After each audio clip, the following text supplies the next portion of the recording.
মাঠ নিয়ে দীর্ঘ টানাপোড়েনের অবসান ঘটিয়ে অবশেষে গঙ্গারামপুর ফুটবল মাঠে অনুষ্ঠিত হতে চলেছে বলিউডের জনপ্রিয় সঙ্গীত শিল্পী আকৃতি কাক্কারের সঙ্গীতানুষ্ঠান।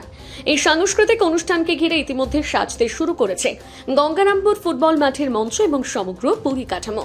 কর্মীদের ব্যস্ততা, মঞ্চ নির্মাণ, আলোকসজ্জা ও শব্দ ব্যবস্থার প্রস্তুতিতে এখন সরগরম হয়ে উঠেছে অনুষ্ঠান স্থল।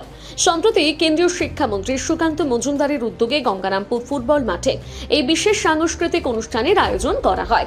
বলিউডে বহু জনপ্রিয় গান গেয়ে পরিচিতি পাওয়া আকৃতি কাক্কারের উপস্থিতিকে ঘিরে সাধারণ মানুষের মধ্যে যথেষ্ট উৎসাহ ও কৌতূহল তৈরি হয়েছে। তবে অনুষ্ঠানের অনুমতি নিয়ে প্রথম থেকে কিছু প্রশাসনিক জটিলতা এবং বিতর্কের সৃষ্টি হয়েছিল। মাঠ ব্যবহারের অনুমতি এবং অন্যান্য আনুষ্ঠানিকতা নিয়ে কয়েকদিন ধরে চলছিল টানাপোড়েন।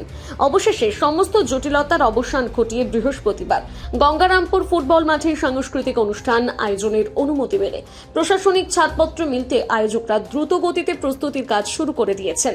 মঞ্চ নির্মাণ, দর্শক বসার ব্যবস্থা, নিরাপত্তা, অন্যান্য প্রয়োজনীয় পরিকাঠামো তৈরির কাজ এখন জোর কদমে এগোচ্ছে।